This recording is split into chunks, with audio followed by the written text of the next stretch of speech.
Не бойтесь свежего воздуха. Прошу вас расстегнуть воротничок и ослабить пояс.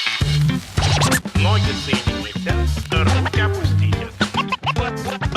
Ноги соедините, руки опустите. Eh bien, bonjour Laurent, bonjour Théophane. Bonjour. Salut Ludo.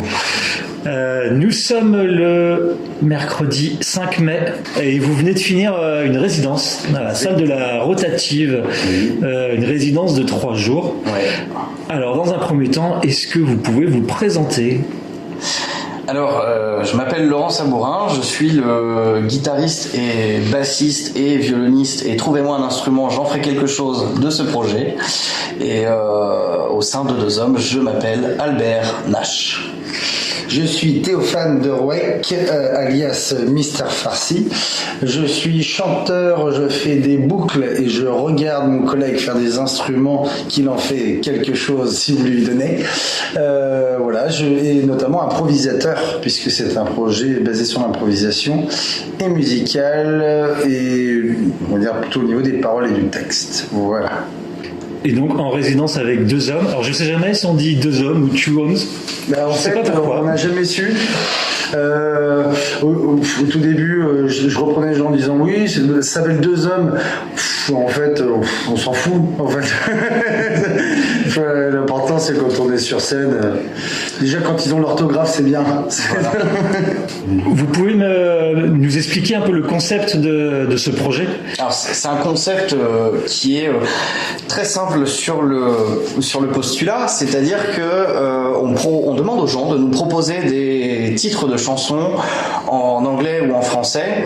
Nous, on va en sélectionner, on va les choisir au fur et à mesure, et puis on va recréer de la musique par-dessus, on va les détourner. Ça peut être des chansons, mais des fois on est allé un petit peu plus loin, jusqu'à parfois Théo a pris des mots directement dans le public et a improvisé une chanson juste avec des mots. Ça peut être, donc quand on dit titre de chanson, c'est titre de chanson connu, parce que c'est quelque chose c'est un projet qui va être sur le savoir collectif, sur le savoir populaire. Quelle est la première chanson qui te vient que tu aimerais qu'on détruise et qu'on reconstruise? En fait, c'est exactement ça. Et on va aussi, des fois, sur la forme du spectacle aussi peut être improvisée, parce que des fois, on va dire, allez, on va prendre une recette, quelqu'un me donne une recette de cuisine, et puis, bah voilà, c'est parti, on va faire une impro sur les paroles du cake à l'ananas qu'on trouve sur Internet. Donc voilà, c'est aussi simple que ça. On tire un papier, normalement. Il y a écrit le texte, enfin, le titre de la chanson dessus. Je cherche sur Internet. On récupère sur un site de paroles quelconque. Et ensuite, on improvise une nouvelle musique totalement. C'est pas du tout les mêmes accords, la même mélodie.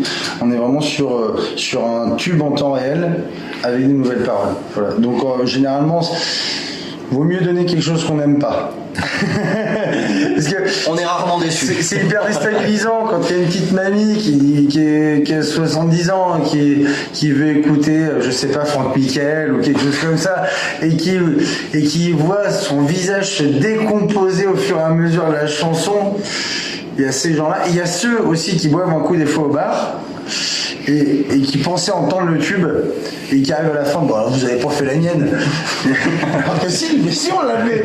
Et du coup souvent ça fait des fois plus marrer les gens qui n'ont pas donné la proposition. Je me trompe ou c'est issu un peu de l'improvisation de théâtre et certains matchs d'impro, certains catchs de l'impro? Bien, tout à fait Ludo, ça vient exactement de là, puisque à la base c'est à la Ligue universitaire d'improvisation de Poitiers, donc de théâtre d'improvisation, la Ludi Poitiers, que Théophane et moi-même nous sommes rencontrés il y a peut-être maintenant quelques années. Voilà. À vue de nez, on doit fêter nos 15 ans. Là. Ah, ouais. Voilà. 10 ans d'amitié et 5 ans à s'apprivoiser. Et du coup, c'est marrant parce qu'on se connaissait par le biais de l'improvisation là. J'ai dû arriver un an ou deux avant Laurent, quelque chose comme ça. Donc, de fil en aiguille, on s'est retrouvés à faire des spectacles amateurs ensemble, à aimer aussi faire l'échange, parce que Laurent était musicien bien avant moi, avant Jésus-Christ même, et moi j'étais plutôt du théâtre avant. Et Laurent, je me suis rendu compte qu'il avait une capacité à accompagner en musique le théâtre d'improvisation, en plus d'être comédien, mais quand il accompagne, il a une réactivité sur ce qui se passe dans l'instant.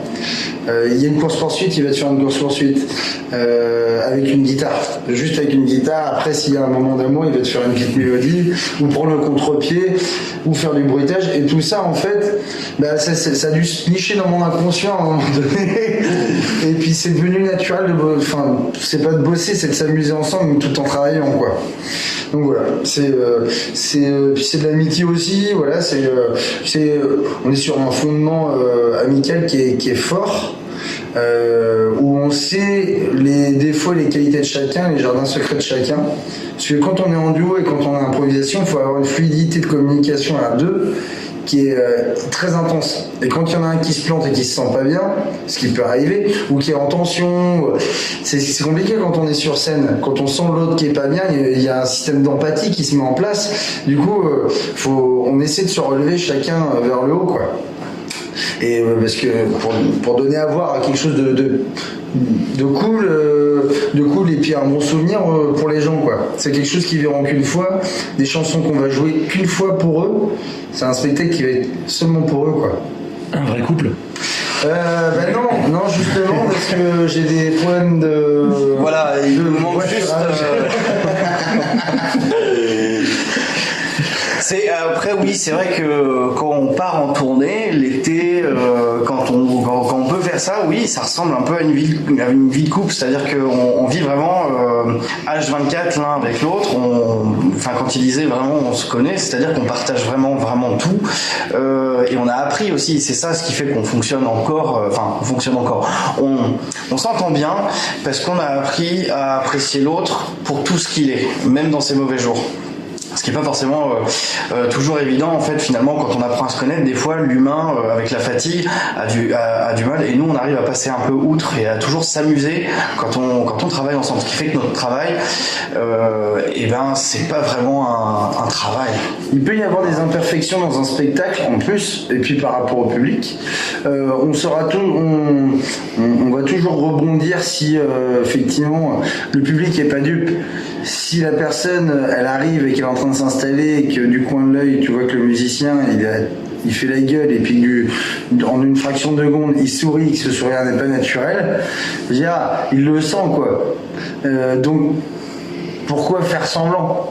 C'est juste recréer à un moment donné une bonne vanne, un jeu de mots bien pourri, et ça repart, quoi. Voilà. Et cette semaine, est-ce que vous pouvez nous raconter ce que vous avez travaillé, parce que vous étiez avec un technicien. Oui, notre cher Makino National. Alors, je vais commencer déjà par dire qu'on a pas mal travaillé sur la place que je vais avoir au sein de ce groupe-là, parce que certes, donc depuis tout à l'heure, on dit qu'on se connaît depuis longtemps, mais finalement, c'est un projet qui appartenait à Théo et dans lequel je ne venais d'habitude que régulièrement en tant qu'invité quand il y avait la possibilité, mais je n'avais pas de rôle permanent. Je suis maintenant le deuxième musicien permanent au sein du projet depuis le premier déconfinement. Et on n'a jamais vraiment eu l'opportunité aussi de se mettre dans des conditions techniques, puisque depuis ce n'était pas possible.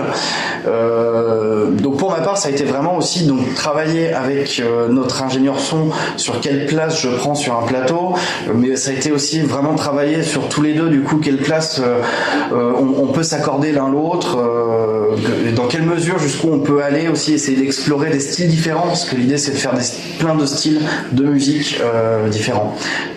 Ça a été pour moi la grosse partie boulot sur cette semaine, et je te laisse répondre. Moi c'était parce qu'il faut pas se voiler la face quand on reprend une machine qui fait des boucles, la Loop Station, on la laisse dans un coin pendant les premiers, deuxième, troisième confinement, parce qu'en fait c'est quelque chose qui s'apprend tout seul, qui se vit tout seul, et cette machine-là on l'appréhende chacun à sa manière. C'est comme une page blanche avec un stylo en fait. C'est juste un aspect technique, c'est très ludique, très intuitif, mais à un moment donné, si on se retrouve pas face aux gens, puis moi je fais de l'improvisation. C'est-à-dire que répéter à la base, pour moi c'est répéter une phrase, tu vois. C'est pas, il y a rien de musical là-dedans, il y a rien d'artistique. Et du coup là, voilà, le fait d'arriver, d'être en résidence, ça met le cadre en place en disant ok, où j'en suis, se retrouver face à soi, dire ok, t'as pas travaillé ton instrument, tu vas le bosser, de refaire un point et puis voir tes acquis aussi, ce que tu sais toujours faire du vélo ou pas, et confirmer le fait qu'avec Laurent, du coup, les intuitions que je m'étais dites aussi, elles sont là. C'est-à-dire que j'ai pu jouer pendant des années. Tu peux jouer avec quelqu'un qui fait des boucles aussi, mais qui ne va jamais toucher la machine. C'est-à-dire que Laurent a cette capacité-là à être extrêmement doué en tant que musicien, mais à laisser les instruments pour aller toucher une machine qu'il ne connaît pas. Et c'est ça qui est génial, c'est que voir un musicien qui a fait le conservatoire jouer au DJ pendant 5 minutes avec toi, les yeux dans les yeux, et là tu te marres. Là tu te dis, ok, par contre mec, moi je vais pas prendre la guitare. Non mais voilà, c'est super cool. Et là on vient de passer un cap aussi avec Romain, donc alias Makino, qui lui effectivement nous prend la problématique technique de ce que c'est que la loop station, au niveau technique, parce qu'il y a des limites. Et là, on s'est posé la question, est-ce qu'on reste là-dessus? Est-ce qu'on part carrément sur un délire avec un ordinateur, etc. Donc, ton projet, tu l'étales sur 2 ans avant qu'il soit fini. Mais en fait, on va rester vraiment sur cette base presque analogique, en tout cas sans ordinateur. On veut garder ce truc-là qui reste quand même assez simple et essayer de tirer techniquement le max pour étendre le cadre. Et si le cadre il est plus large possible, après nous on va s'amuser là-dedans. Et chose qu'on n'avait jamais fait, à part la rotative, donc où je suis venu jouer en mars dernier en première partie de l'EF, c'était un super souvenir. Les 20 minutes les plus longues de ma vie et les plus courtes en même temps. Mais c'était super cool. Et comment on arrive, parce qu'on était venu avec un set de reprises. Là, rien à voir. En fait, on a banni les reprises totalement. On assume totalement l'improvisation. Et ouais, c'est casse-gueule. Mais comment on va faire sur scène à 1m50 au-dessus des autres pour avoir l'impression d'être de manière horizontale avec le public. Et ça, c'est la deuxième partie qu'on va devoir travailler, c'est l'aspect scénique et lumière pour assumer le fait que ce soit et un concert et un spectacle interactif. Et justement, d'ailleurs par rapport à ça, ça a soulevé quelques problématiques, on s'en doutait un petit peu, mais le fait de vraiment se confronter au plateau, ça a permis aussi de vraiment s'en rendre compte, c'est-à-dire que jusque-là, on travaillait vraiment en interaction directe avec le public et on sait bien qu'avec les conditions actuelles, c'est plus possible de travailler dans une interaction aussi proche. Et donc ça soulève des questions auxquelles il faut qu'on réfléchisse pour tout simplement se dire on tient à ce lien en fait avec les gens et vraiment au côté participatif, c'est-à-dire que on pouvait avant se permettre par exemple de prendre un micro et de demander aux gens de dire des trucs dedans. D'écrire sur un bout de papier, ça paraît débile, mais écrire sur un bout de papier et mélanger tous les bouts de papier et les mélanger à la main comme dans Motus, tu te dis que c'est plus possible. D'ailleurs, Thierry Beccaro, je sais pas comment il fait, quoi.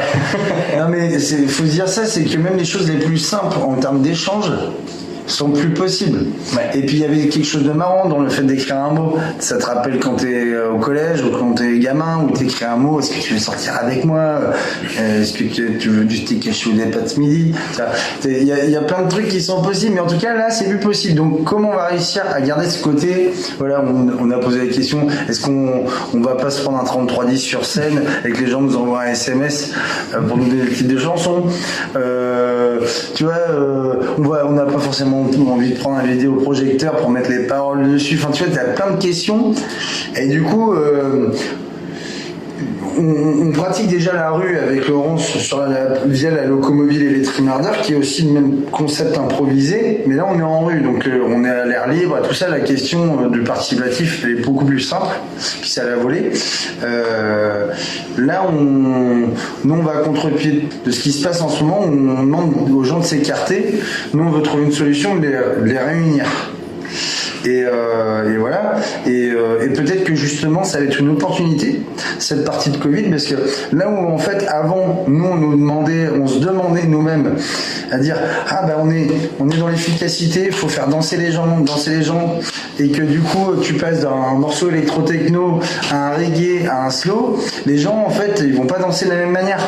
Donc, à ce moment-là, nous, ça nous fait dire, ok, on souffle un coup, et ben si les gens, ils dansent 2 minutes, ou qui bougent sur leur chaise, parce que si l'avenir c'est ça, d'être tous en fauteuil, bon, ok.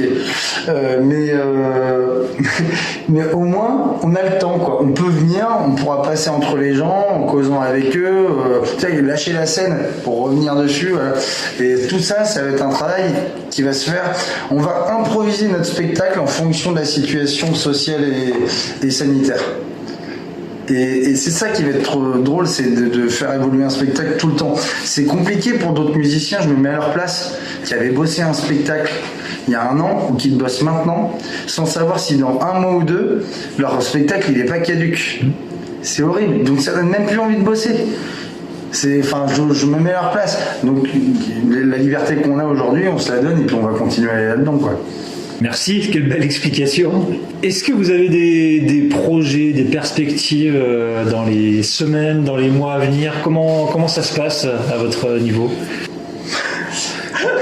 Oui, merci. En tout cas, on l'espère. Pour être tout à fait franc, il y a rien d'affirmatif dans le sens où la situation elle évolue tellement vite que c'est ce qui s'est passé un petit peu l'an dernier, c'est-à-dire que peut-être on peut t'appeler pour un concert mais qui aura lieu la semaine prochaine ou dans 15 jours, et finalement 3 jours après on rappelle et on dit finalement c'est pas possible parce que voilà. Donc juste par superstition, faudrait pas vendre la peau de l'ours. On va pas se mentir, on est sur une formule où du coup on est 2 musiciens, il y a au moins un technicien pour le son. On va peut-être a priori on embarque un technicien lumière. On a la chance aussi d'avoir une structure porteuse, la compagnie Artifice qui nous aide là-dedans. Donc on sait que c'est le genre de projet qui pourra assez rapidement s'adapter. C'était d'ailleurs vraiment, donc c'est ce qu'a dit Théo avant, le but un peu aussi de cette résidence, c'est qu'on se rende plus facilement adaptable à quelle situation on pourrait avoir à faire face, tout simplement. En termes de projet, vu qu'on repart de zéro en fait avec Laurent, on va avoir besoin nous de proposer une vidéo, un enregistrement, des moyens de communiquer et puis de tourner. Après c'est sûr que c'est un projet quand il est démarché, c'est sûr que tu dis il y a 2 zouzous qui vont venir faire de l'improvisation sur les propositions du public, c'est 80% du travail. Ça peut être un peu piège d'enregistrer quelque chose, mais il va falloir qu'on le fasse parce qu'il faut du matériel. Mais là, c'est aussi une question, c'est vu qu'on fait plus du tout de reprise, vu qu'on fait exclusivement de l'improvisation, qu'est-ce qu'on montre sur un enregistrement? Ça fait 5 ans que je me pose la question. Et je pense qu'on va trouver la réponse cette année avec Lolo. Et puis on a une bonne équipe pour nous filmer tout ça. Il y a Romain Makino est aussi bon dans un studio que sur l'accompagnement en rue pour l'enregistrement ou sur scène pour faire du son. Donc quand on a des gens qui sont polyvalents aussi à côté, c'est quand même super, c'est plaisant quoi. C'est plus facile. C'est tellement plus facile. Donc, en termes de projet, a priori, de toute façon, on s'en va vers quelque chose de positif, ou dans le sens où on sait que tout le monde a besoin de retrouver un espace un petit peu d'expression, comme de la musique, du théâtre, de la danse, des choses comme ça, que nous on est aussi en demande de montrer ce qu'on a accompli depuis 1 an, et on sait qu'il va y avoir une volonté de partage derrière tout ça en fait. Donc là-dessus on est serein, on sait que quand les opportunités vont se débloquer, il y aura toujours preneur pour une dose de plaisir, une dose de lâcher prise à un moment, et puis juste profiter en fait, juste se retrouver entre nous, enfin je dis entre nous, le public et puis nous quoi, et qu'on profite d'un truc sans se prendre la tête. Voilà. Et si ça intéresse quelqu'un, j'ai 45 mètres cubes de gravats. Merci pour l'info. Ça peut servir. Oh ouais, je suis pas ça prêt.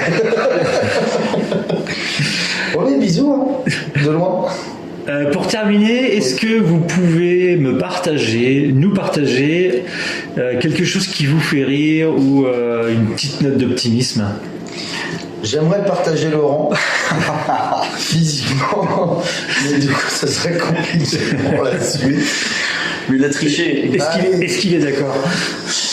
Ah, c'est compliqué, mais je suis de tout cœur avec tous ceux qui nous écoutent. Voilà, si vous voulez prendre une dose de moi, il n'y a pas de souci. Moi, je vous offre en rechange une dose de Théo. N'hésitez pas à passer le voir. En plus, il y a 45 mètres cubes de gravier à refiler. Ah, mais ça, c'est du merch. Voilà. Et on est prêt à estampiller chaque gravier 2 hommes. Si toi aussi tu veux un caillou 2 hommes, envoie un message à Ludo de la rotative sur la boîte mail de la rotative, voilà, et du coup on se fera un plaisir d'envoyer Ludo en livraison pour te donner ce caillou. On fera un click and collect du caillou. Un caillou. Eh bien, merci beaucoup tous les deux. Merci Et à toi, puis, merci de l'accueil aussi. Bon courage pour la suite. Et puis, on espère vous revoir bientôt sur scène. C'est fort aimable. Рутативщик.